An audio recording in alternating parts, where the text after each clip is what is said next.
कहते हैं गुरुदेव के मुख से ये वाली कारिका बहुत बार सुनी और वास्तविकता में है भी सच कि पेट हो गरम, पैर हो गरम, क्या हो? पैर हो गरम, पेट हो नरम, पैर हो गरम, पेट हो नरम, सिर हो ठंडा, वेद जी आए घर तो उन्हें दिखा दो डंडा, उन्हें दिखा दो डंडा। मतलब पैर हमेशा आपके गर्म होना चाहिए, पेट हमेशा आपका नरम होना चाहिए और सिर हमेशा ठंडा होना चाहिए। ये एक चीज। और अब इसी चीज में हम आपको बताएं, जब भी आप भोजन करने बैठो तो विपरीत पैर होना चाहिए ठंडे। पैर कैसे होना चाहिए? पैर ठंडे। आप जितने पैर ठंडे रखोगे उतना पित्त शांत होगा, उतना वायु की विकृति कम होगी। इसलिए हमारे यहाँ जब हम आहार करते हैं शायद इसीलिए 5 प्रक्षालन है ताकि पैर ठंडे हो जाए। तो सामान्य से रात को सोते वक्त पैर गर्म चाहिए, सामान्य से दिन भर हमें लिए पैर गर्म चाहिए, लेकिन जब हम भोजन कर रहे हैं तो पैर ठंडे चाहिए। तो पैर क्या चाहिए? ठंडे चाहिए। तो भोजन के समय आप पैरों को ठंडा रखें, बाकी फुल टाइम आपके पैर गर्म होने चाहिए। अगर दूसरे समय आपके पैर गर्म नहीं है तो मान के चलना आप बीमार हैं और बीमारी की ओर आप पहुंचते चले जा रहे हैं। तो ये पूज्य गुरुदेव के मुख से मैंने ये बात सुनी थी। और अभी तो मैं प्राचीन कहावत से अपनी बात को प्रारंभ करता हूँ कि उसमें जो प्राचीन कहावत कही है उसमें अलग अलग माहों में इसको हमें मुख्यता से जितनी माताएं बैठी है वो इनको लिख ले। ये जो मैं बात बोल रहा हूँ ये वास्तविकता में ये पुराण ग्रंथों की बातें, ये प्राचीन ग्रंथों में बात लिखी गई हैगी कि इसका विशेष ध्यान रखना चाहिए। अगर आप इसका विशेष ध्यान नहीं रखेंगे तो आप अस्वस्थ हो जाएंगे, आप बीमारियों से घिर जाएंगे। कहते हैं चेते चना वैशाखे बेल, जेठे शयन आषाढ़े खेल, सावन हर्रे बहादो तिल, कुमार मास गुड़ सेवे नित, कार्तिक मूली अगन तेल, पूस करे दो दूध से मेल, माघ मास घी खिचड़ खाए, फागुन नित प्रातः उठ नहाए। क्या बोलती है महाराज जी? मैं बता रहा हूं यहां पर कि चैत्र मास, ये बातें लिख लें, इसकी डिटेल और कर दूंगा अभी हाल में, सार में भी इतना सा भी हाल बता रहा हूं कि चैत्र जब मार्च और अप्रैल होता है उस समय आपको चना जो है वो क्या करना चाहिए? चने को बहुत अच्छे चेते बैसाखे मतलब चने को खाना चाहिए। कब खाना चाहिए? चना होता है ना काला चना, वो चना खाना चाहिए आपको कब? मार्च और अप्रैल में। चैत्र मास मतलब जो महावीर जयंती वाला जो मास आता है उस मास में आपको चना स्पेशल खाना चाहिए। चने की रोटी, बिर्रे की रोटी उस समय आप खाएंगे तो आप निश्चित मान के चलना साल भर कफ नहीं बनेगा आपको, वो कफ को सुखा देगा। अगर चेते चना खाया आपने, चेत की में बिर्रे की रोटी आपने खाई, लेकिन उस वक्त कोई नहीं खाता आएगा। पर ये आयुर्वेद का सिद्धांत कहता है शरीर हमारा उस प्राकृतिक अनुसार से ये बातें करिए तो चेते चना। और अगर कोई चाहता है कि हमें कभी कब्ज ही नहीं हो, हमारा पेट ही खराब नहीं हो, हम हमेशा स्वस्थ रहें, हम हमेशा हमारे पेट में विकार नहीं रहें, तो मैं आपसे कह रहा हूं बैसाखे बेल, बैसाख मास में आप बेल को बिल्कुल नहीं छोड़ना। बेल बैसाख मास में बेल का जूस हर घर में बनना चाहिए। हर छोटे से बच्चे से लेकर बड़े तक आप बैसाख में उस हरे फल के जूस को दो। आप पूरे साल भर की जितनी अभी ये गंदगी अभी ये बाहर करेंगे, लेकिन साल भर की पूरी गंदगी बैसाख में बेल लेने से समाप्त हो जाती है। पूरी विकृति है वो पूरी बाहर हो जाती है, पूरा अंदर जमा हुआ टॉक्सिन है वो बैसाख में बेल लेने से समाप्त हो जाता है। इसलिए वहाँ कहा है बैसाख रेचक होता है, ये पित्त को शांत करने वाला होता है। ये अनेक जो बीपी वाले लोग हैं उनके लिए बहुत काम का होता है बेल, सैकड़ों बीमारियों में काम आता है बेल। लेकिन एक महीने के लिए महा औषधि का काम करता है बैसाखे बेल। इसलिए आप लोगों को, और ये देखो ऐसा है कि आप अगर चाहेंगे तो ही बन पाएगा, तो जितनी माताएं उनको ध्यान रखना चाहिए। और बैसाख में बेल का प्रतिदिन घर में जूस बनना चाहिए। और बैसाख में आप चाहें तो बहुत सुंदर सा उसका च्यवनप्राश बनता है, आप चाहें तो च्यवनप्राश भी आप उसको बना सकते हैं और दें। साधु परमेष्ठी के लिए लिखे ये, आप चाहते हैं वैयावृत्ति करना, ये त्यागी वृत्तियों की वैयावृत्ति करना, तो ये आप शाविकाओं को एक आप दें, वैशाख में बेल बहुत अच्छे से दें तो स्वस्थ हो जाएंगी, उनके जीवन में बीमारियां आएगी नहीं। तो चेते चना वैशाखे बेल और जेठे शयन, इसका तात्पर्य ये कि ज्येष्ठ मास में आपको रेस्ट करना चाहिए।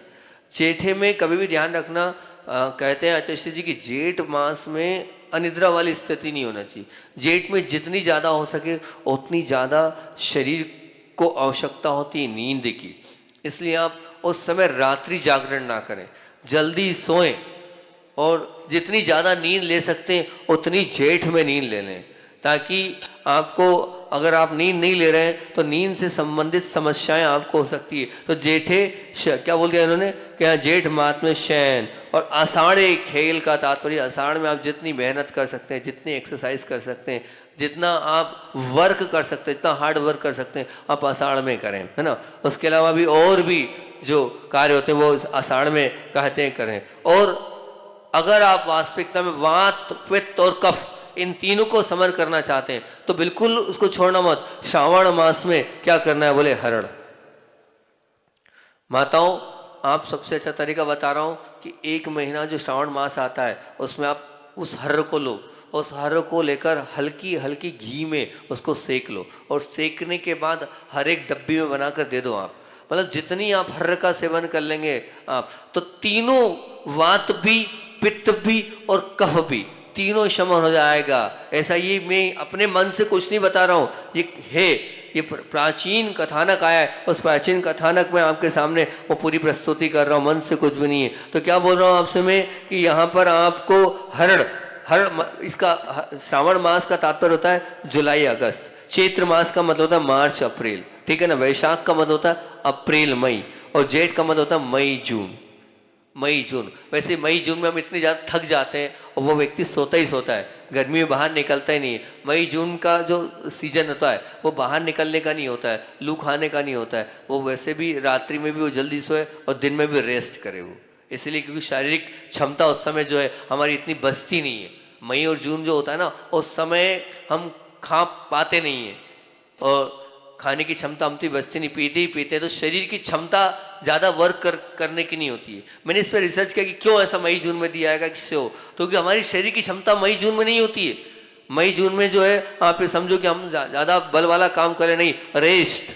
मई जून में आप सिर्फ रेस्ट करो, और वैसे भी इसीलिए गर्मियों की छुट्टी मई जून में दी। अब देखना ये सिद्धांत स्पष्ट समझ में आ रहा है। मई जून गर्मियों की छुट्टी क्यों दी, छुट्टी का मतलब क्या है, सिर्फ क्या करना है, आपको रेस्ट करना है। यहाँ वही बोल रहे हैं वो कि मई जून में आपको कुछ नहीं करना है, शयन, रेस्ट करना है। तो मई और जून में रेस्ट, ये मई और जून का काल होता है। और आषाढ़, जून और जुलाई का काम होता है। इस जून और जुलाई में जितने आसन प्राणायाम, कहते हैं कि जब भी योग को आपको प्रारंभ करना है, आपके जीवन में आसन को आपको प्रारंभ करना है, तो आषाढ़ से प्रारंभ करें आप। तो जून और जुलाई में उस समय पानी आने की जो शुरुआत हो जाती है, मौसम में ठंडक आ जाती है, और उस समय जो अगर आप मान लीजिए अपना मेहनत का काम करते हो, और वैसे भी किसान लोग जून और जुलाई में सबसे ज़्यादा मेहनत करते हैं। अब देखिए वो जून और जुलाई का ही समय होता है जब वो बहुत ज़्यादा बोनी करते हैं, मेहनत करते हैं, वर्क करते हैं, सब कुछ करते हैं। तो जून और जुलाई का मेला होता है। और फिर उसके बाद क्या है, श्रावण। श्रावण में क्या बोला मैंने, हर्र खाना है, क्योंकि वात, पित्त और कफ तीनों को समन करता है। श्रावण में जब पानी आता है तो वो जो पहली बार का जो पानी आता है, बरसाती पानी आता है, वो जो बरसाती पानी है, उस बरसाती पानी के कारण न जाने कितने टॉक्सिन्स ऐसे जाते हैं जो हमारे लिए हानिकारक थे, उन सब टॉक्सिन्स को खत्म करती वो हर्र। और वो हर्र जो श्रावण मास में सबसे ज्यादा विकृत होती वायु, उस वायु को शमन कर देता है। क्योंकि अगर वायु एक बार बैठ जाती है, कहीं मान लो रीढ़ में बैठ गई, कहीं गर्दन में बैठ गई, कहीं दूसरे स्थान पर वायु बैठ गई, तो वो घर कर जाती है। तो वायु विकृति को शमन करता हर्र। इसलिए यहाँ पर उन्होंने कहा है कि आपको क्या है कि श्रावण मास में हर्र का सेवन करना चाहिए। जितनी माताएं लिख लो, ये घर की औषधियाँ हैं और ये आप दो बनाकर, ये आपका कर्तव्य, आपको देना चाहिए। तो श्रावण मास में आपको मैंने बताया कैसे लेना है, सुपारी जैसा हल्का हल्का घी में सेक दो आप, और फिर वो चूसते रहें वो, तो अपने आप में चेहरा बदल जाएगा, कलर आपको बदल जाएगा। पूरे दाग धब्बे पूरे समाप्त हो जाएंगे हर्र के माध्यम से। अगर आपने श्रावण मास में इस पूरा पित्त कफ जो है वो पूरा बाहर हो जाएगा। तो और साथ में पेट जिनका साफ नहीं हो रहा है उनका उससे पेट पूरा साफ होकर पूरी गंदगी बाहर हो जाएगी अंदर की। तो श्रावण मास में हर्र। फिर ये हो गया कौन सा, जुलाई और अगस्त। अब आता है अश्विन, अर्थात अश्विन नहीं, अब आता है भाद्रपद, वो होता है अगस्त और सितंबर। इस समय भाद्रपद में जिस समय देना चाहिए आप लोग उस समय नहीं देते हो। उस समय जो भाद्रपद में तिल का सेवन करना चाहिए। काय का सेवन करना चाहिए? तिल का सेवन करना चाहिए। लेकिन और इस समय तिल के साथ कहते हैं कि अगर आप तिल दे देते हैं तो बहुत अच्छी बात है कि, लेकिन कोई देता ही नहीं है उस समय तिल, कोई देता नहीं है।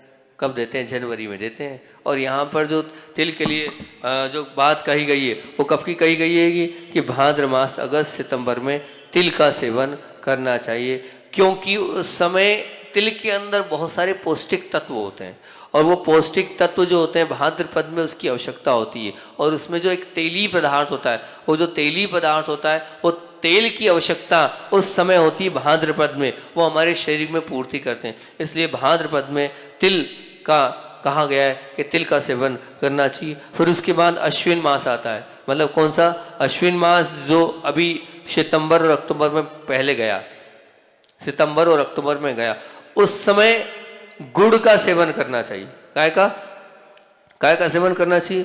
गुड़ का सेवन उस समय करना चाहिए। लेकिन अब उस समय गुड़ आप देते नहीं है, ये लिख लो आप, उस समय गुड़ के लड्डू चलना चाहिए। कब? कौन से माह में? सितंबर और अक्टूबर में। उस समय आप गुड़ का जितना सेवन करेंगे वो आपके शरीर के लिए लाभदायी होगा और वो आपके लिए अनेक प्रकार की बीमारियों को दूर कराने वाला वो गुड़ होगा अश्विन मास में, अर्थात सितंबर और अक्टूबर की माह में। फिर उसके बाद कार्तिक आता है। कार्तिक मतलब कौन सा? अक्टूबर और नवंबर जो अभी चल रहा है, ठीक है ना। तो ये अक्टूबर और नवंबर में जो है वैसाख के तिल को कार्तिक करेला, कार्तिक करेला तो इसमें आ जाएगा ना, हाँ, कार्तिक करेला। तो यहाँ पर इस कार्तिक मास में करेले के लिए बोला गया है। किसके लिए? क्या? कुंवार, करेला, कार्तिक, दही। भैया ये सुन तो लो, ये निषेध वाला है, ये निषेध वाला है, ठीक। तो यहाँ पर आपको इस समय उसको उल्टा नहीं लेना उस समय, ठीक, क्योंकि वो जो बोली वो हम आपको नहीं बोलेंगे। आपको क्या लेना? करेला इस समय। हाँ, इस समय कुंवार नहीं, कार्तिक। हाँ, तो कार्तिक में क्या लेना है आपको? कार्तिक में करेला लेना है, ठीक। और फिर उसके बाद मार्गशीर्ष आता है, तो उस समय अगहन कहलाता है। वो कहलाता है कौन सा? नवंबर और दिसंबर। इस नवंबर और दिसंबर में अगहन तेल मतलब इस समय आपको तेल से बनी वस्तुओं का सेवन करना चाहिए। इस समय अंदर शरीर में तेल की पूर्ति इस अगहन मास में करना जरूरी है। रूखी त्वचा हमारी हो जाती, उस रूखापन के वो जो रूखापन हो जाता है उस रूखेपन को समाप्त करने के लिए जो नवंबर और दिसंबर होता है, जब ठंड पड़ती है तो आप देखना ठंड पड़ने के कारण क्या होता है? तिड़ जाता है शरीर, एकदम ऐसा होता है। उस समय हमारा शरीर भी क्या मांगता है? वो बोरोलिन मांगता है कि बोरोलिन लगा ले हम। तो वो बोरोलिन ना लगाकर हम क्या करें? हम सेवन करेंगे तो स्किन डिसीज से हम बच सकते हैं। तो उस समय हमें तेल का सेवन करना चाहिए। कब? कौन से में? तो बोलते हैं नवंबर और दिसंबर में। और नवंबर दिसंबर के बाद आती है पोष। पोष मास में आपको दूध का सेवन करना चाहिए।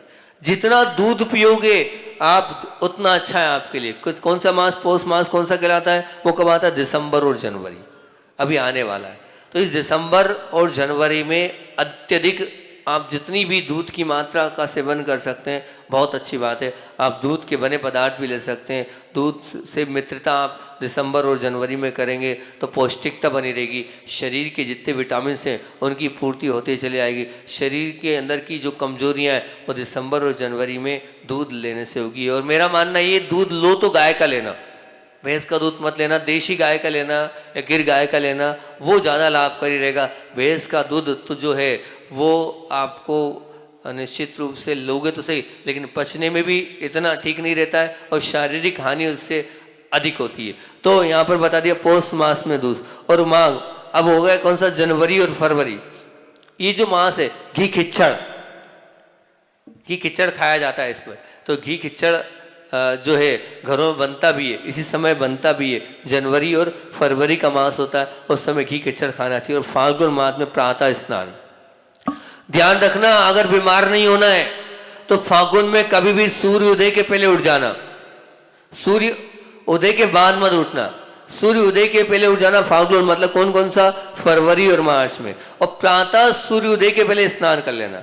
प्रातः स्नान की बात आएगी कि हम फाल्गुन मास में प्रातः स्नान कर लें, सूर्य उदय के पहले हम स्नान करके अपने आप को पवित्र और पावन बना लें। अगर हमने पवित्र और पावन बना लिया तो बहुत अच्छी बात है। तो किस महीने में, एक ही कथानक में यहाँ पर पूरी बात बता दी, इस प्रकार से करना। इसकी डिटेल सभी और करूँगा मैं, और व्यवस्थित एक एक चीज़ की व्यवस्थित जानकारी आपको दे दूंगा। शायद आपको कहीं नहीं मिली होगी, लेकिन वो पूरी जानकारी भी दूंगा। भी सिर्फ सारभूत में आपको बता रहा हूँ, कल इसकी पूरी डिटेल अलग अलग दे दूंगा। कापी पेन लेके आना, तो उसमें एक एक सामग्री में आपको व्यवस्थित लिखा दूंगा। पूरे कार्ड बने हुए मेरे पास रखें, कल मैं वो कार्ड लाऊंगा। उन कार्डों से आपको मैंने पूरा इकट्ठा करा है, उन कार्डों से आपको मैं पूरा व्यवस्थित रूप से समझा दूंगा। अब किस महीने में क्या ना खाएं, किस महीने में क्या ना खाएं, इस पर अपन चर्चा करते हैं। तो ये भी जितना जरूरी खाना है उससे ज्यादा कई गुना जरूरी क्या ना खाना है। समझे ना बात, जितना जरूरी खाना है ना उससे कई गुना ज्यादा क्या ना खाएं ये जरूरी है। तो आप पहले ये नोट करके हमें क्या नहीं खाना है, ये बहुत जरूरी है। नहीं तो जो नहीं खाएंगे तो निश्चित रूप से उससे और ज्यादा, खा लिया तो कोई दिक्कत नहीं, जो ना खाना है और वो नहीं खाएंगे तो उससे बीमारी, वो अगर खा लिया तो उससे बीमारी और ज्यादा बढ़ेगी। तो क्या ना खाएं, तो ये इसको हम बहुत ध्यान से लेंगे। चेते गुड़ वैसाखे तेल, तो चेते गुड़ वैसाखे तेल, जेठे पंच अषाढ़े तेल, सावन सागन भादो मई, कुमार करेला कार्तिक दही, अग्गन जीरा पूसे धना, और मांगे मिश्री फागुल चना, जो कोई इतने पीरो सो घर वेद पर। मतलब जो अगर इनसे नहीं बेर करेगा तो उससे निश्चित रूप से उसको वैद्य से दोस्ती करनी पड़ेगी। तो क्या बोल रहे हैं, चैत्र मास में कभी भी गुड़ नहीं खाना, इस चीज का ध्यान रखना। गुड़ कभी 3 काल में भी, चैत्र मतलब कौन सा, मार्च और अप्रैल। अरे गुड़ गुड़ गुड़, चैत्र मास में गुड़ का सेवन नहीं करना। आप गुड़ चैत्र मास में खाएंगे अस्वस्थता के प्रतीक बन जाएंगे, अस्वस्थ आप हो जाएंगे। अगर आप स्वस्थ रहना चाहते हैं तो चैत्र मास में आपको गुड़ बिल्कुल भी नहीं खाना है, ठीक। और फिर वैशाखे अप्रैल मई में तेल का सेवन नहीं। माताओं ध्यान रखना, अगर आप चाहते हो कि हमारे यहाँ उसके माध्यम से, क्या बोलते हैं आजकल वो चला ना खूब ज़्यादा, वो वाली बीमारी हो गई है, कोलेस्ट्रॉल वाली बीमारी हुई है, बीपी की भी बहुत चली है। तो ध्यान रखना ये इस बात का, वैशाख में तेल मत देना बिल्कुल। उस वक्त आप घी से अपनी सब्जियों को, दाल को फ्राई करें, पर तेल आना नहीं चाहिए 1 महीना पूरा चौके में। जैसे ही वैशाख लगे वैसे ही तेल को आप बंद करके अलमारी में रख देना कि नहीं, हम वैशाख में तेल से कुछ भी फ्राई नहीं करेंगे। कोई तेल की चीज़ ना, कोई नमकीन तला हुआ खाना, बाकी घी का तला खा सकते हो लेकिन तेल का तला नहीं चाहिए, निश्चित ध्यान रखना। तो तेल का बिल्कुल निषेध है वैशाख मास में, आप उसमें बिल्कुल भी यहाँ उसमें वो गड़बड़ नहीं करना है। तो फिर वो बीमारियों को घर करता है तेल, पर ये किसी को मालूम ही नहीं है। मेरे ख्याल से ये बात किसी को नहीं मालूम कि वैशाख में तेल नहीं खाना चाहिए, नहीं मालूम ना है, ऊपर वालों को मालूम है, ऊपर वालों को तो कुछ जानकारी नहीं। अब नीचे वाले जानते हैं, ये बोले हमें तो कुछ भी पता नहीं, और नीचे वाले नहीं मालूम। अब माताओं लिख लो, पक्का कर लो। और ये वैशाख का मैंने आपको बता भी दिया, वैशाख मतलब अप्रैल और मई, ठीक है ना। उस समय वैशाख आता है, अक्षय तृतीया का समय है ना। उस समय तेल घर में बिल्कुल, उसी समय शादी ब्याह ज्यादा होते हैं, अक्षय तृतीया के समय उसी समय तेल की चीज ज्यादा होती है, और उसी समय फिर बीमार पड़ते हैं आप। देखना वही समय होता है शादी ब्याहों का। और आप उस जो कहना चाहिए अप्रैल मई में खूब ज्यादा लोग तेल, अप्रैल मई में सिर ज्यादा चढ़ता है लोगों का, तेल की चीज खाई और बीमार पड़े। तो आप अप्रैल मई में तेल का निषेध है, कोई भी तेल की वस्तु नहीं खाना। फिर उसके बाद क्या आता है, जेठ में क्या है, जेठ में मैंने पहले कहा है, जेठ मतलब मई और जून का जो समय, घूमना बिल्कुल नहीं, मेहनत नहीं करना, एक्सरसाइज बिल्कुल कम। मई और जून में नो एक्सरसाइज, जितना रेस्ट उतना अच्छा। जितना आप रेस्ट करोगे उतना शरीर को लाभकारी है। तो मई और जून में घूमना फिरना बिल्कुल बंद हो जाता है, उस समय आपको रेस्ट ही करना है। इसलिए उस समय मई जून में हमने आपको क्या बताया, सोना। आलसी बनो, पूरा आलसी बनो, जितना रेस्ट कर सकते हो मई जून में करो, जितनी कम शारीरिक मेहनत, क्षमता नहीं है, इतनी धूप पड़ती है, इतनी गर्मी रहती है, शरीर में क्षमता ही नहीं ज़्यादा वर्क करने की, तो हमें वर्क करना नहीं। इसीलिए तो मैंने कहा छुट्टी का समय है, वो क्या है, छुट्टी का समय है। मतलब शरीर को भी आपको मई जून में छुट्टी देना है। तो घूमना फिरना जेठ मास में बिल्कुल नहीं चाहिए, मेहनत जूस जेठ मास में बिल्कुल भी नहीं करना चाहिए, बाहर घूमना बिल्कुल नहीं चाहिए। फिर उसके बाद क्या है, आषाढ़ी है ना, तो आषाढ़ में क्या है, तो बेल।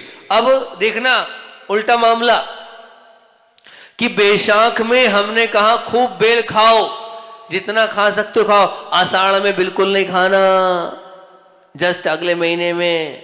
जहर है जहर, वही बेल अमृत था बैसाख में, पानी गिरा नहीं, पानी गिरता है जून और जुलाई में, कीड़े पड़ जाते उसमें।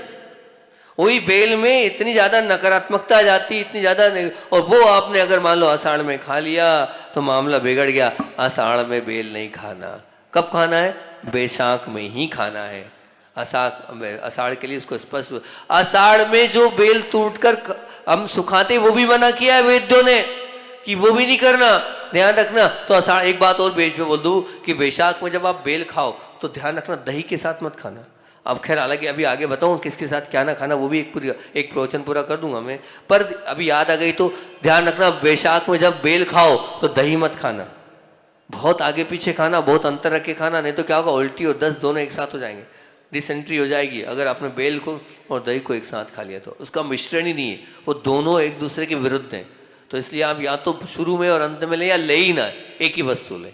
ये तो साधु के लिए मामला बिगड़ता है कि एक टाइम खाना है तो शुरू अंत वाला मामला, मैं तो लेता ही नहीं हूँ, लेकिन क्योंकि 2 4 10 पेशेंट देख चुका हूँ मेरे सामने में संग में, तो मैंने निषेध ही कर रखा कि जिस दिन बेल खाओ उस दिन दही मत लो, छाछ मत लो, और जिस दिन छाछ लो उस दिन बेल मत लो। तो बैसाख में मैं दही का त्याग ही कर देता हूँ, खत्म ही कहानी, छाछ का त्याग ही कर देता हूँ। तो यहाँ क्या हो गया कि आषाढ़ मास में क्या नहीं लेना है, बेल नहीं लेना है। और श्रावण, देखो ये माताओं आप त्याग कर दो, देखो आगम भी कह रहा है, और ये आयुर्वेद भी, ये आगम की कहानी नहीं है, ये आयुर्वेद की कहानी है, ठीक है ना। ये आपको वैष्णव संप्रदाय के ग्रंथों में मिल जाएगा आयुर्वेद के, ठीक। तो अब देखो हमारा आगम, हमारा धर्म सपोर्टेड हो रहा है, जैन धर्म। यहाँ क्या लिख रहे हैं, भाद्रपद में, श्रावण में, जुलाई अगस्त में क्या, हरी सब्जी कभी नहीं खाना। ये कह रहे हैं हरी सब्जी नहीं खाना श्रावण मास में। अगर आप श्रावण मास में हरी सब्जी खाओगे आप बिगड़ जाओगे।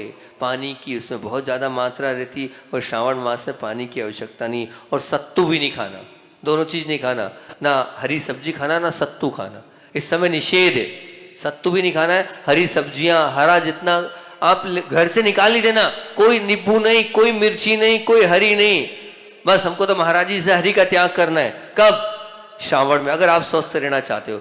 और पूरे 4 महीने एक चीज का और त्याग कर देना, याद आ गया फिर भूल जाऊंगा, ककड़ी। पूरे 4 महीने ककड़ी नहीं खाना, ककड़ी खाओगे मलेरिया में पड़ जाओगे आप। उस समय ककड़ी 8 महीने खा लो, मना नहीं कर रहा हूं, पर बरसात लगी ककड़ी बंद कर देना, और दिवाली हुई उसके बाद ककड़ी खाना। 4 महीने ककड़ी नहीं खाना। जो लोग ककड़ी खाते हैं उनको वायरल होता है, उनको मलेरिया होता है, उनके शरीर में बहुत जल्दी कीटाणु प्रवेश कर जाते हैं, पानी की मात्रा बढ़ती है और वो अस्वस्थ हो जाते हैं। तो ककड़ी मत खाना। तो क्या बोल दिया हमने यहाँ आपको बोल दिया आएगा कि श्रावण मास में हरी सब्जी और सत्तू आदि नहीं खाना, ककड़ी नहीं खाना। फिर भाद्र मास में, मतलब अगस्त सितंबर में, छाछ का देखो 2 चीजें, दही अलग है, छाछ अलग है। आप इसमें छाछ मतलब जो मथ के बनता है ना, वो वाला छाछ, जिससे मक्खन निकलता है, दही निकल जाता है। तो आप कभी भी ध्यान रखना, इस समय छाछ आप खाओगे टॉन्सिल्स बढ़ जाएंगे, छाछ आप लोगे आपको बुखार आएगी ही आएगी। तो भाद्रपद अर्थात अगस्त सितंबर में छाछ मही का पूरी तरीके से त्याग होगा। आप उसको बिल्कुल भी सेवन नहीं करना, नहीं तो अनेक प्रकार की बीमारियां आपके घर कर जाएगी। फिर उसके बाद आता है अश्विन मास, सितंबर अक्टूबर, ठीक।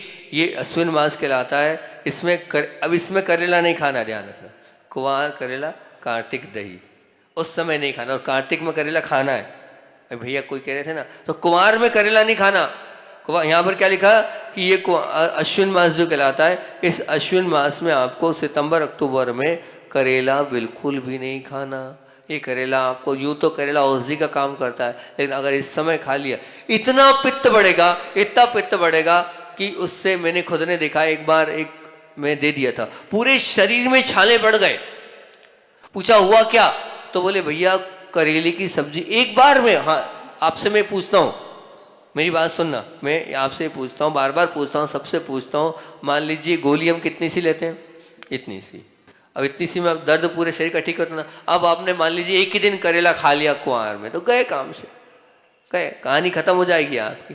तो कुंवार करेला कभी नहीं खाना, ध्यान रखना, गलती से भी नहीं खाना, बिल्कुल हटा देना। नहीं तो निश्चित रूप से ऐसा पित्त बढ़ेगा कि वो जिंदगी भर आप परेशान हो जाओगे उस कुंवार के करेले से। तो कुंवार करेला, कार्तिक दही, कौन सा कार्तिक मतलब जो था कौन सा हो गया, अक्टूबर और नवंबर में दही और दही से बनी वस्तुओं का निषेध है। उन वस्तुओं का सेवन आप नहीं करना। कब करना नहीं है? कार्तिक में। कुछ भी हो जाए, कार्तिक मास में आप दही का सेवन नहीं करेंगे, है ना। लिख रहे हो ना, मानोगे ना मेरी बात को कि नहीं मानोगे? मानोगे, मान जाओ तो अच्छी बात है, नहीं तो फिर जाओ आप ही बीमार पड़ोगे, मेरा क्या जाना है। कार्तिक दही। कार्तिक के बाद क्या आता है? मार्गशीर्ष, मतलब कौन सा होता है? अग्गन। अभी अभी प्रेजेंट में क्या नहीं करना है? अपनी माताओं ध्यान रखना, अपने घर से डब्बा अलग कर देना। कार्तिक में इसमें जो है आपके अग्गन, अग्गन ही बोलते हैं ना इसको, अग्गन बोलते हैं ना, अग्गन ही बोलते हैं, मतलब अभी नवंबर दिसंबर में जीरा बिल्कुल नहीं। तो हमारा कहना ये, इस महीने में माताओं जीरे के डब्बे को उठाकर रख देना, अलमारी में बंद कर देना। गलती से भी जीरा मत खाना, निषेध कहाँ है इस माह में जीरा खाने के लिए, ठीक। उसके बाद क्या है? तो उसके बाद आता है इस माह, ध्यान रखोगे पूनम दीदी, जीरे को ध्यान रखियो, हमें बीमार मत करियो, ठीक है। तो अब उसके बाद क्या बोल रहे हैं? अब आगे बोल रहे पौष मास। अगले महीने में क्या करना है? पौष मास मतलब इसका भी ध्यान रखना। सब्जियों में दिसंबर जनवरी धनिया, धना, धना ना हरा खाना ना सूखा खाना, सब्जियों में धना बिल्कुल नहीं डालना, ठीक। कौन से? दिसंबर जनवरी में धने को अलग कर देना। 11 महीने खूब खाओ जीरा, अभी नहीं खाना। 11 महीने धना खूब खाओ, लेकिन आने वाला जो पौष मास आएगा उसमें आपको धने को अलग करना है। फिर उसके बाद माघ मास, उसमें जनवरी और फरवरी में क्या है? मिश्री का सेवन नहीं करना। वैसे भी नहीं करते आप, मेरे ख्याल से तो नहीं करते, लेकिन नहीं करना। ये कारिका इस पुस्तक से मेरे पास एक प्राचीन ग्रंथ की ओर लिखी, कल इसको और अपडेट करके एक और थोड़ा सा बता दूंगा मैं कि उसमें और कुछ भी है, थोड़ा मतभेद भी है इसमें ना। तो उसमें मिश्री नहीं खाना। और अंतिम, क्योंकि समय अपना हो गया है, फागुन मास में चना। अब वही चना, चेते चना, लेकिन फागुन में मत खाना, ध्यान रखना। उस समय मना किया आएगा, उस समय आप खा लोगे फागुन में तो उसको ठीक नहीं कहा गया। तो ये पुरानी कहावत मैंने आपके बीच में रख दी। अब कल आप कॉपी पेन लाना, डिटेल में इसको बताऊंगा कि चैत्र मास में क्या खाना और क्या नहीं खाना।